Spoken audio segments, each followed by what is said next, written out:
They never wanted you to know her name. They buried it beneath courthouse records, plantation ledgers, and the whispers of terrified survivors. But names have a way of clawing back from the soil, and hers is Clara, Clara of Natchez, a woman they branded as property, a woman they thought broken, silent and obedient until the night she lifted a cup and turned supper into a funeral pyre. You are not supposed to hear this story, for it reveals something darker than rebellion, darker than escape. It is the tale of a slave who decided to dismantle her oppressors, not with chains rattled in the dark, but with a poison so silent it was mistaken for divine punishment.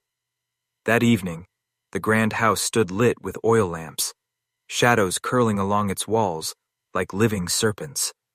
The men of the household laughed over roast meat. The women clinked crystal glasses. The children reached for sweet cakes while servants passed plates in silence.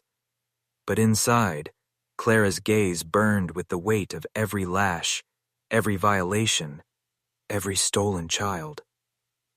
She carried a secret mixture in her apron, the knowledge of plants' roots and powders whispered among enslaved women who healed the sick, and who could, if pressed, make the strong fall. Clara did not scream. She did not warn. She simply served and watched as her masters swallowed fate itself. Natchez was a place of spectacle, a town where wealth was flaunted and cruelty hidden beneath lace and silver. Yet behind the curtains of that house, a different ritual unfolded. That supper was no longer nourishment, it was judgment. The poison worked slow, tightening throats, fogging minds, darkening sight. The laughter turned to coughs, the smiles to terror. Men clawed at their collars. Women dropped spoons.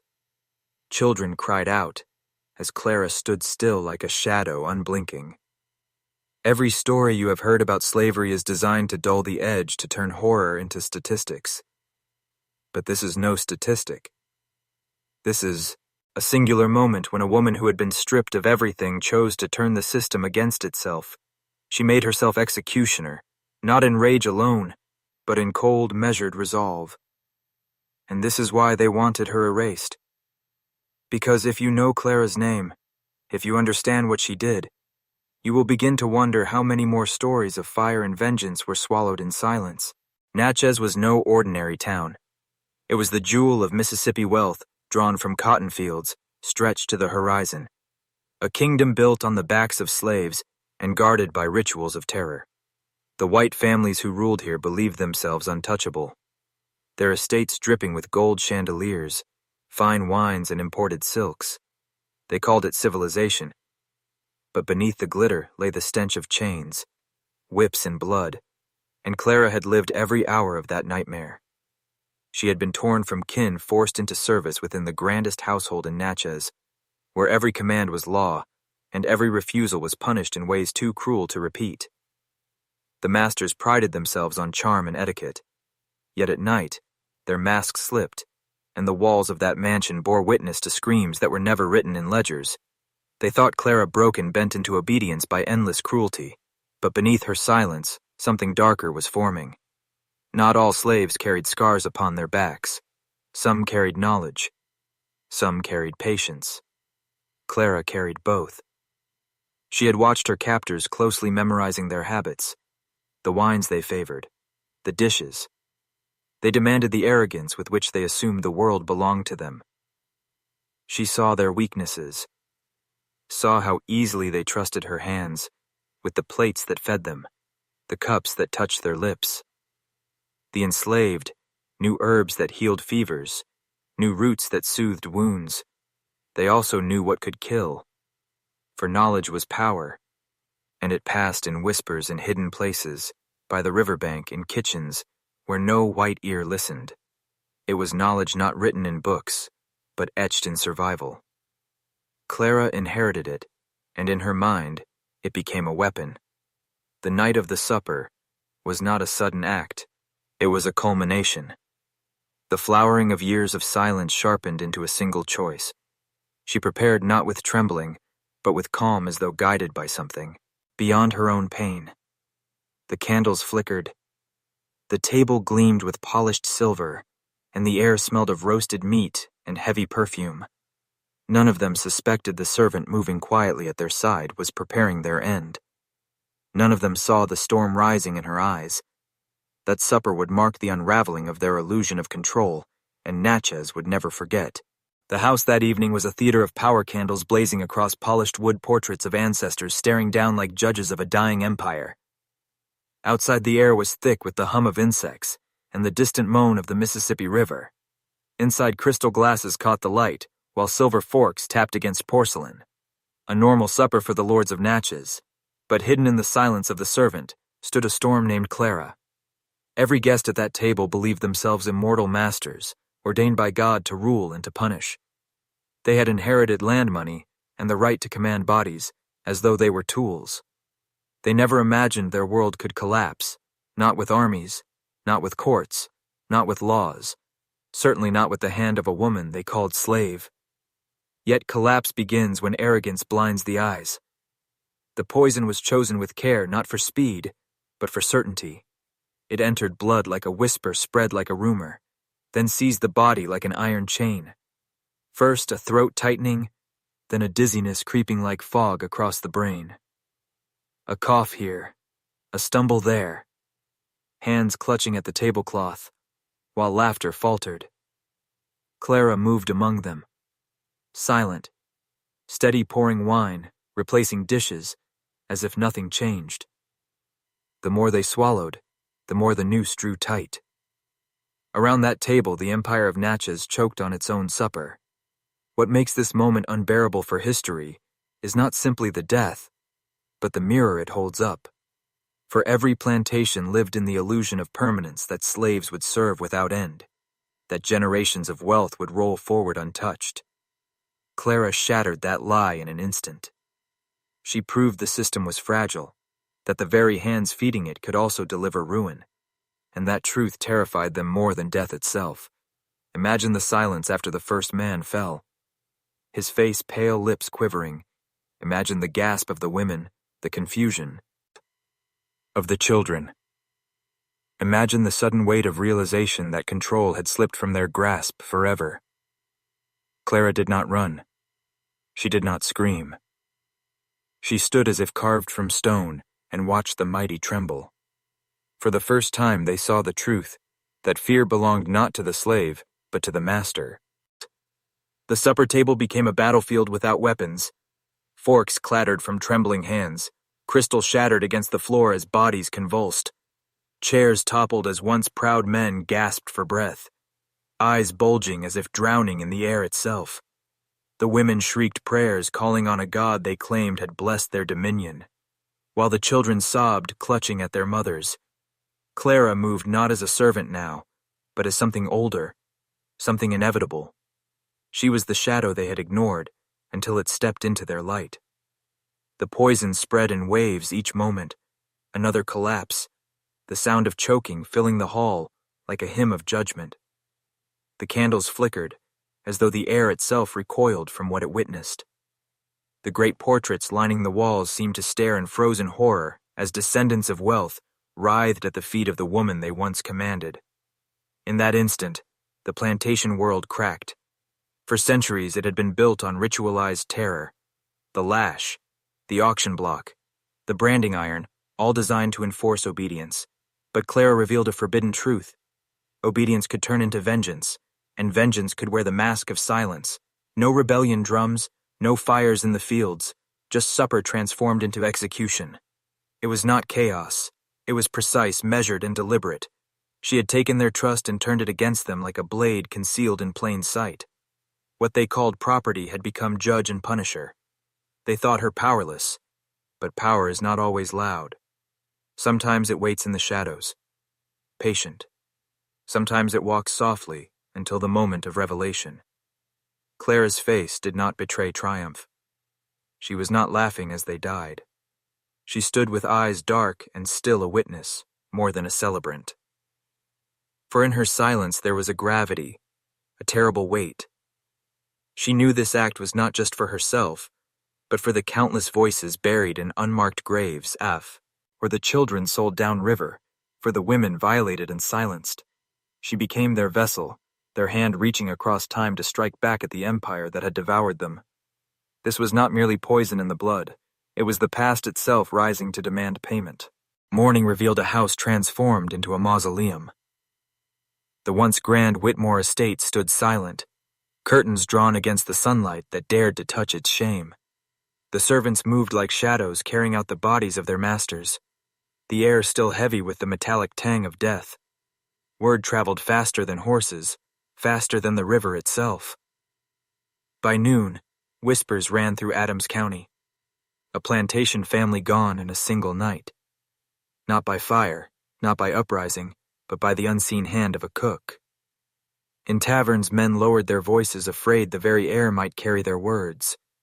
In parlors, women clutched pearls at their throats, wondering if the servant pouring tea had watched them with hidden intent. Paranoia spread like a fever, and it was more lethal than any disease. Kitchens were locked at dusk, keys clutched by trembling overseers. Food tasters became as necessary as field hands. Every dish carried suspicion, every sip of wine a potential grave. Families who once bragged of their loyal servants now eyed them with terror. The social order had cracked, and in that fracture lay a question none dared speak aloud. What if loyalty was always a mask? What if silence was never obedience, but planning? Clara's journal, discovered in her cabin, deepened the dread. Each page revealed careful calculations of dosages, recipes not for feasts, but for endings, and worse still, names etched with quiet determination. Henderson, Beauregard, Lancaster, Whitmore, each tied to her past, each guilty of tearing away the only treasure she ever claimed, her daughters. The realization burned through Mississippi society like wildfire. This was no sudden madness, but a pilgrimage of vengeance, stretching years. Clara had turned survival into strategy. She had carved her revenge, not with blade or torch, but with patience and precision. The families believed themselves untouchable, yet Clara moved among them with bowed head and lowered E. Yes, until the moment she struck. They never saw the storm until it was already inside their walls. Now the enslaved walked plantations with new weight in their steps. No one spoke it aloud, but all felt it. The balance had shifted. The masters had learned fear, and fear once seated is impossible to uproot. Clara had vanished into the current of the river, but her shadow remained in every kitchen, every field, every whispered prayer at night. The hunt for Clara began before dawn. Men on horseback riding out with dogs, trained to chase flesh. Deputies carried rifles. Bounty hunters carried chains, all chasing a ghost whose name was spoken in whispers as both curse and legend. Franklin Whitmore, the only surviving son, swore vengeance, standing before the charred candles of the banquet table where his family had choked. He promised $500 to the man who brought Clara back alive, a fortune enough to turn neighbor against neighbor, enough to turn suspicion into blood. The hounds followed her scent through canebrakes and muddy fields, yet the trail slipped as if the very earth itself conspired to hide her. Villagers swore they saw a woman moving at night by the river. Her head covered her steps, careful, as if she carried secrets heavier than her own body. But whenever men arrived to search, the ground lay empty, the silence mocking their torches. Franklin grew desperate. He posted notices describing her scarred hand and sharp eyes. He spoke to overseers, reminding them of their duty to property, but behind his fury lay terror. Clara was not a runaway in chains. She was something far worse. She was free in spirit, and that freedom was contagious. The newspapers fanned the flames, branding her the Black Widow of Natchez, a monster in woman's skin. They printed stories of spells and curses, of dark rites held beneath magnolia trees, painting her as demon, not human. The stories served a purpose. Fear binds tighter than chains. Yet beneath the hysteria, a truth cut deeper. Clara was no myth. She was a woman who refused silence. She was a mother who turned grief into science. She was proof that knowledge in the wrong hands, in the right hands, could unmake the entire order of the South. And so the hunt widened across counties into Louisiana, into Kentucky, reports of sightings multiplying like omens. Men claimed to glimpse her on ferry boats in crowd. Demarkets in church pews slipping away before they could act. Each rumor fed the paranoia. Each shadow became her shape. She was everywhere and nowhere. The river carrying her story faster than horsemen could ride. The hunt was no longer just for a fugitive cook. It was for the fear she had planted in every heart that once thought itself untouchable. The riverfront of Cincinnati became a theater of reckoning. Steamboats rested like iron beasts, their smokestacks coughing black breath as dock workers froze mid-task at the sound of shouts. A woman in houseclothes darted through ropes and crates, her body moving with the desperation of one who knows capture means a death slower than poison. Men thundered after her, their boots pounding like war drums. Franklin at their head, his promise of $500 turning hesitation into hunger. The crowd thickened. Irish laborers, free blacks, curious merchants, all pressed forward, drawn to the sight of one woman, hunted as if the world itself had placed her on trial. Clara reached the pier's end, where the Ohio River churned brown with storm water, a hungry mouth ready to swallow. What land rejected? 7 men spread before her, ropes ready, weapons drawn. Briggs, the overseer, stepped forward, his voice heavy with victory. "It is over, Clara. Or should I say, Adonai." Her true name ripped from the shadows made her flinch as though struck. She raised her chin, eyes glinting, not with fear but with the weight of every loss. "I am not yours to name," she spat. "You call me murderer. But what of the children you sold, the mothers you broke?" Franklin's hand shook as he pointed her out to the crowd. "She poisoned 12 women and children." Clara's laugh split the air, bitter as the arsenic she once measured. "You want to count children? Then count mine ripped from my arms. Count the nights I screamed for mercy. You never gave." The river roared behind her, but it was her words that silenced the crowd. She lifted the vial gleaming like captured light. "I reject your law," she declared. Her voice rose above the whistles of steamboats and the hammering of shipyards. "Your law made me property. Your law made my daughters slaves. I answer only to blood and to memory." The men froze, unwilling to lunge with the poison so close to her lips, behind them. The crowd held its breath. Something larger than law was unfolding at the water's edge, a reckoning carved not in paper but in defiance. A woman broken by chains now holding the entire city captive with nothing but a vial and the courage to choose her own ending. The mob pressed tighter, as if history itself leaned forward to see what would come next. Clara's hand trembled, the vial held high, her body framed between the fury of men and the restless river. Franklin barked orders, but none dared to seize her. The memory of 12 bodies lying cold at supper still lingered in their minds. Then from the crowd a new voice cut through, clear and commanding. "Wait!" The throng parted as Dr. Webb appeared, coat disheveled, eyes fixed not on the bounty, but on Clara. He had studied her journals, tracked her footsteps, traced the shadows she left behind, and now he carried a secret sharp enough to cut through despair. "Clara," he called, his tone urgent but steady. "Do you not wish to know what became of your daughters?" Her grip faltered, her heart colliding with hope and suspicion. "Do not lie to me," she warned, lips trembling. Webb stepped closer, lowering his voice yet making sure the crowd could hear. "I followed the trail after the Beauregards, after the Lancasters. I found them. They were sold, yes, but never separated. A Quaker family carried them north across hidden roads into Canada." Clara's breath caught as if the river had risen into her lungs. Her voice cracked with disbelief. "You mock me. Grace has your hands." Webb continued, his words rolling like a balm. "Patience sings in the choir. They use the names you gave them, not the ones forced upon them. They are teachers now. Free. Women educated, living what you dreamed for them." The crowd stirred uneasily, drawn into a truth that felt larger than vengeance. Clara's eyes burned. Her chest heaved with the fire of a wound forced open. "You speak of miracles," she whispered. Webb did not blink. "They live because you endured long enough to give them a chance." The river lapped the wood as if echoing his words. The men circled impatiently, their ropes itching for closure, but the air belonged to Clara, She stared beyond them across the Ohio toward a Heriz. On unseen, toward daughters, breathing freedom she had never touched. Her hand quivered between the vial and surrender, between becoming martyr or captive. The choice was no longer only hers. It had become a symbol, carved into the eyes of everyone watching. The crowd knew they were witnessing a moment forbidden to be forgotten. The sun climbed higher, its reflection burning across the river like fire upon a blade.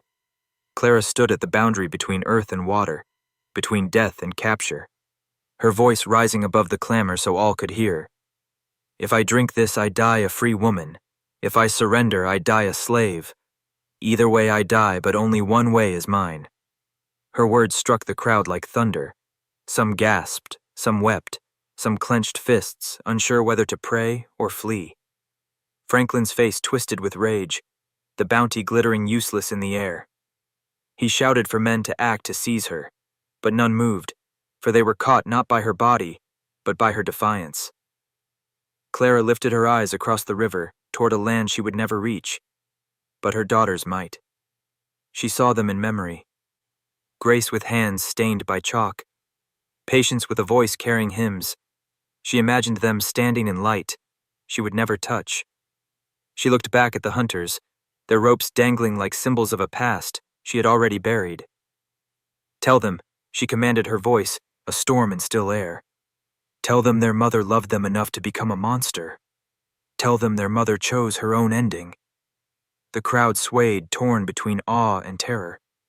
The vial hovered, then lowered, then rose again, time stretching thin as silk.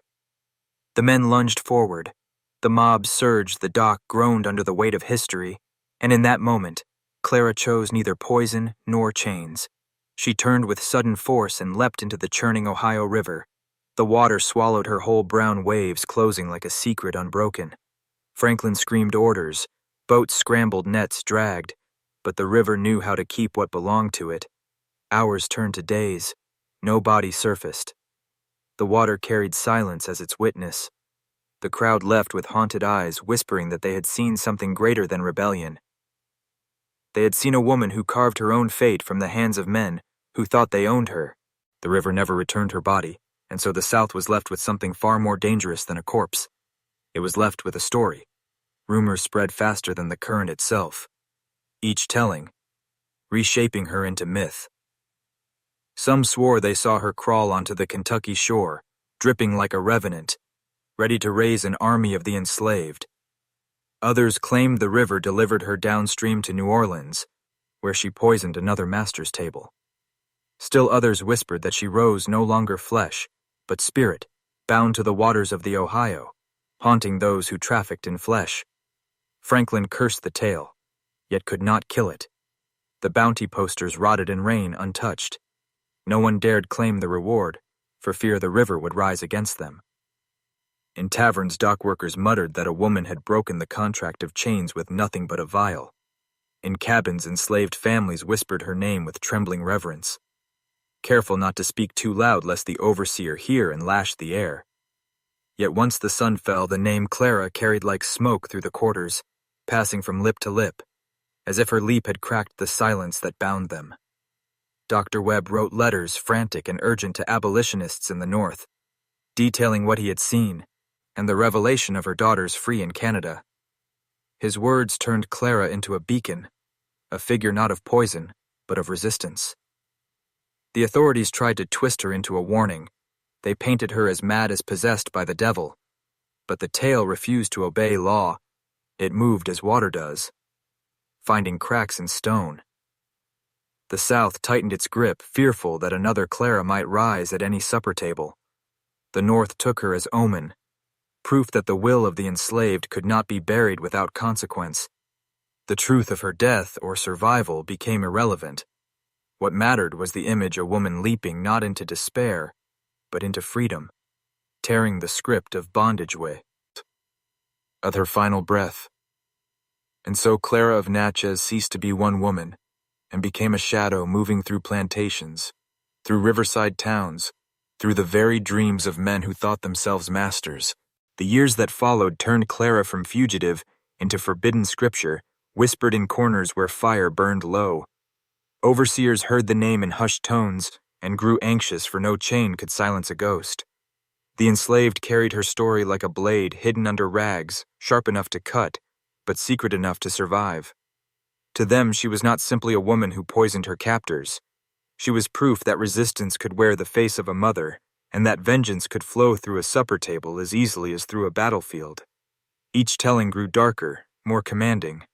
Some said her leap into the river was no ending, but a baptism that the Ohio did not claim her, but transformed her, washing away the scars of bondage and returning her as something unbound. Others believed she had crossed into spirit, and that her footsteps could be heard at midnight in plantation kitchens. The clatter of spoons, the whisper of her laugh, stirring dread in every master who sat to eat. Across the South, families of power glanced at their cups with unease.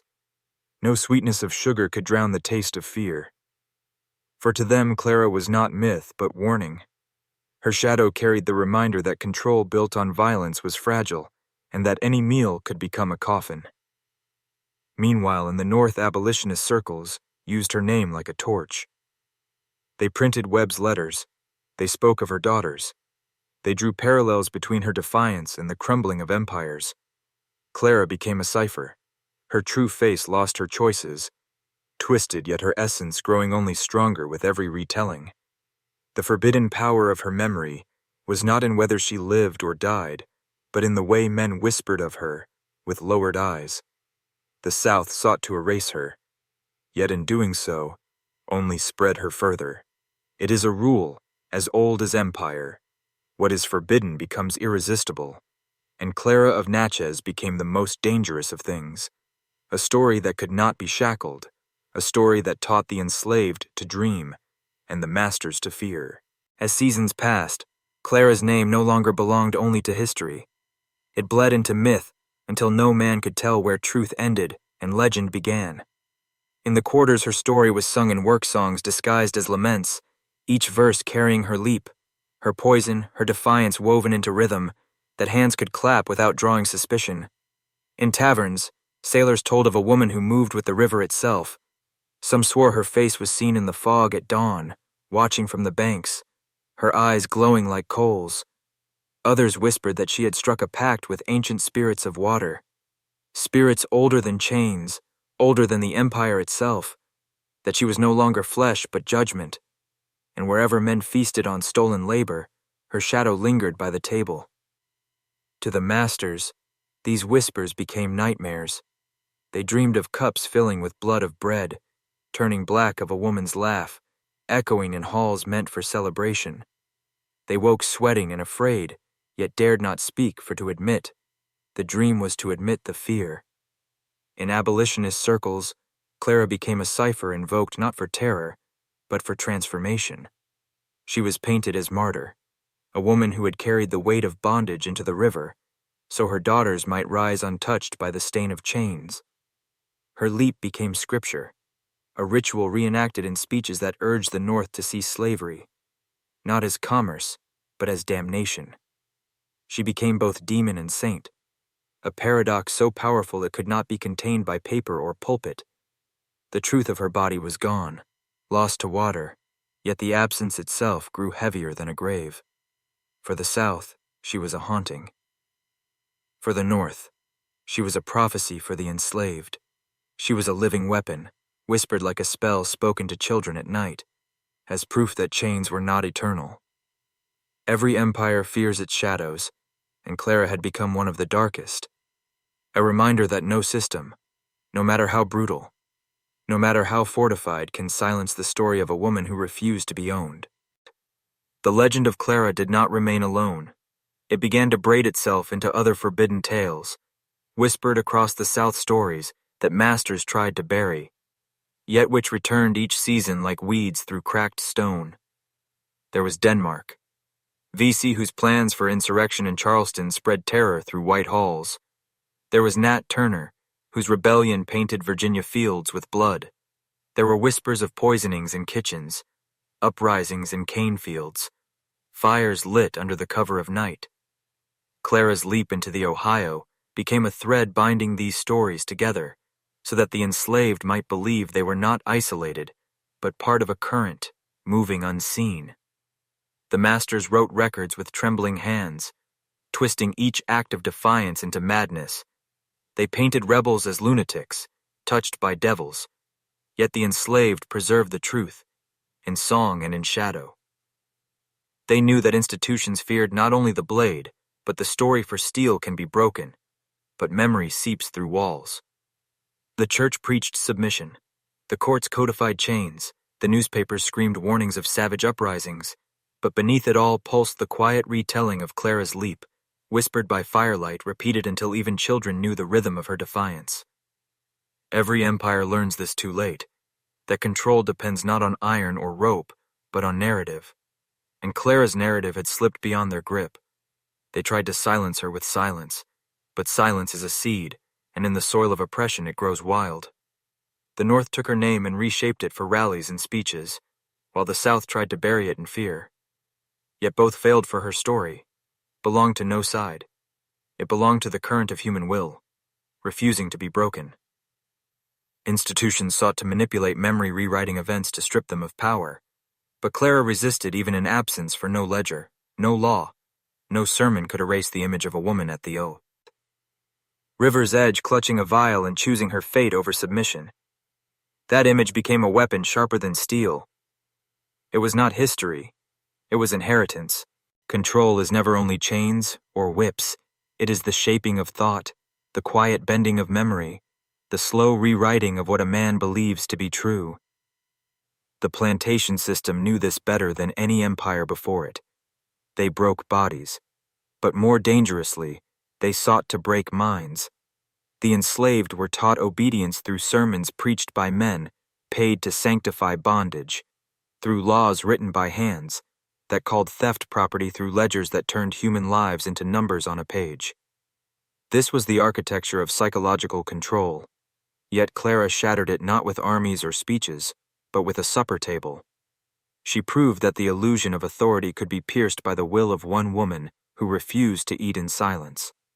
After her leap, the masters feared not only rebellion, but thought itself, for if one enslaved woman could imagine vengeance, then others could imagine freedom.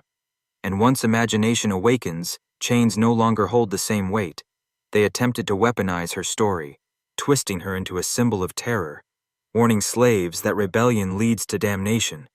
But the warning carried another seed, the forbidden knowledge that rebellion was possible at all.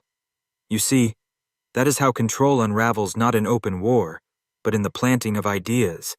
The enslaved whispered Clara's name like a key, unlocking the thought that masters were not gods, but flesh, vulnerable and corrupt.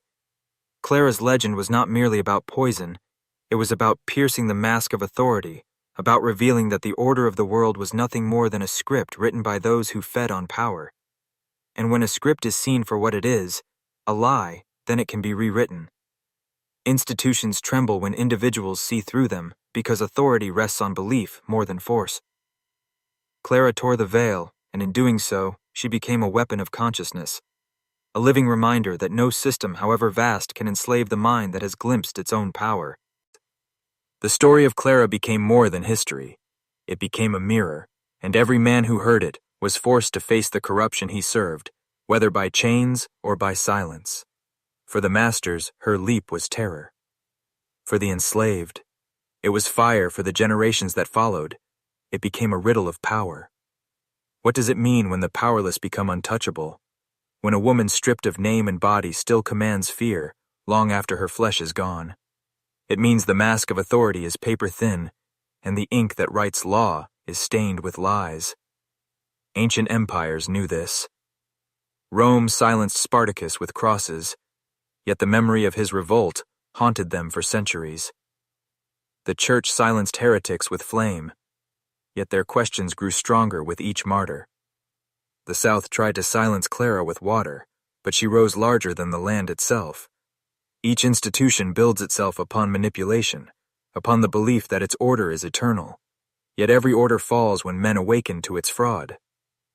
Clara's defiance is not just a tale, it is a cipher hidden in plain sight, a key for those who dare to see through the surface of control. That is why you are here now, hearing what you were never meant to hear.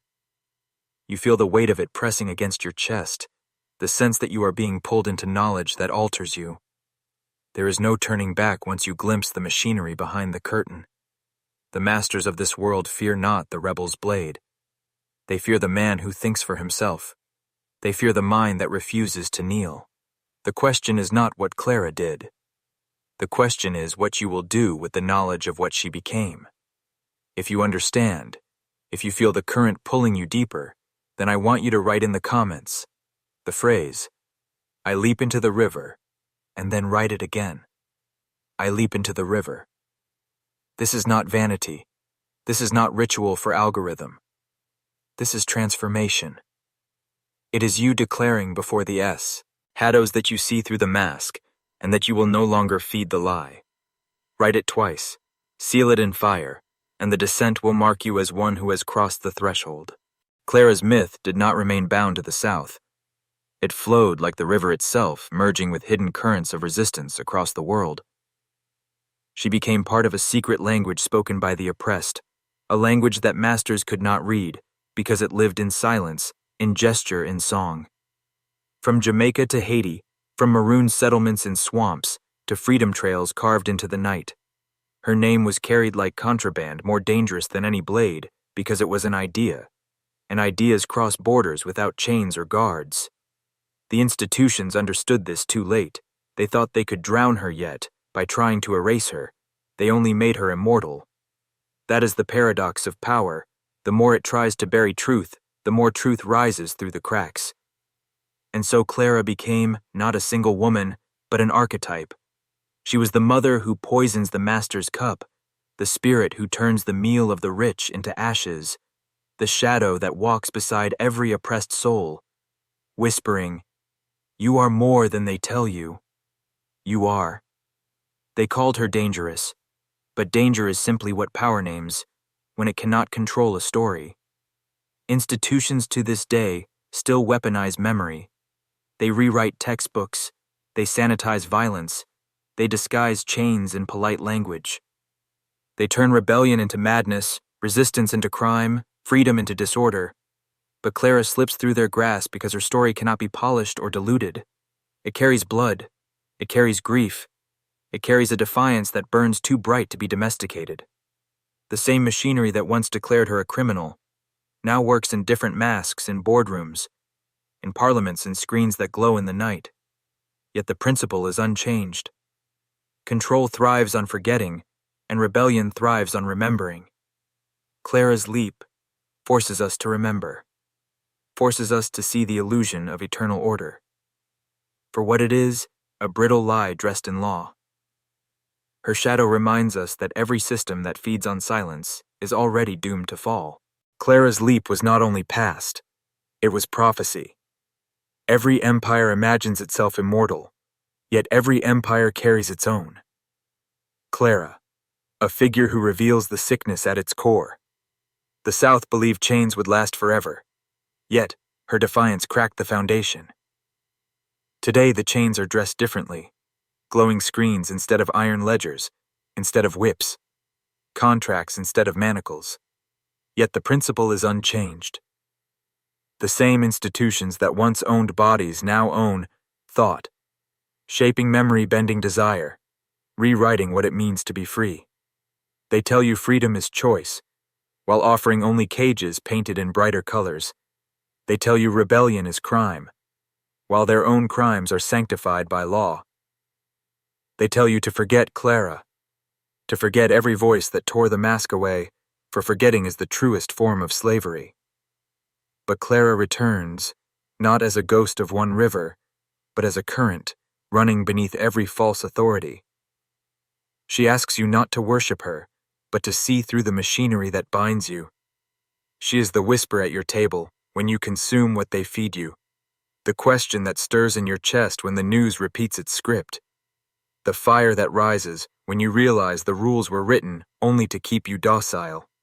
The masters of old trembled at a woman with a vial, yet the masters of now tremble at a man who dares to think, at a man who dares to reject the story given to him.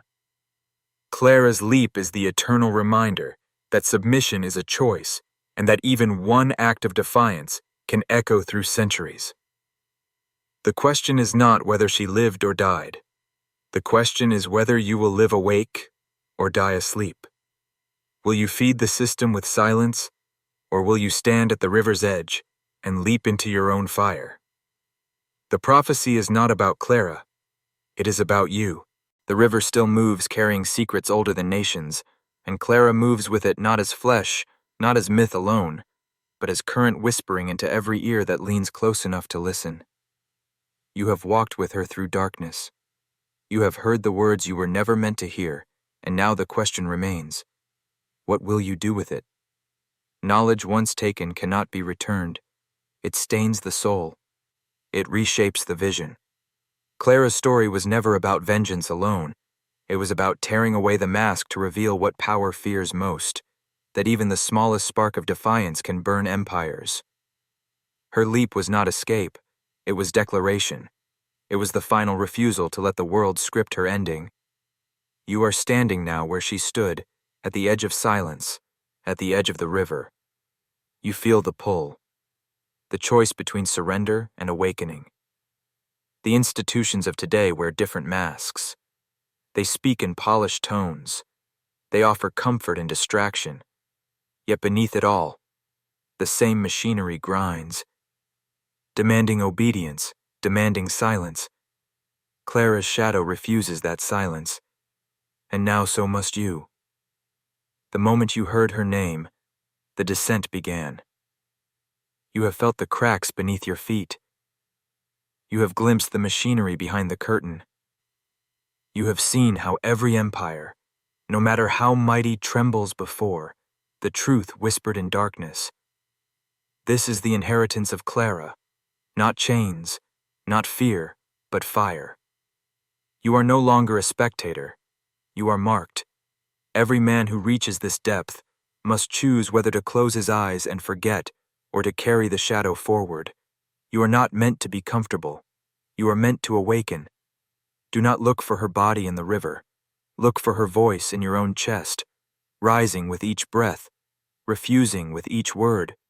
Clara of Natchez is not gone. She is within you now. She is the proof that no power is eternal, and no chain unbreakable. The descent ends here, but her fire begins in you.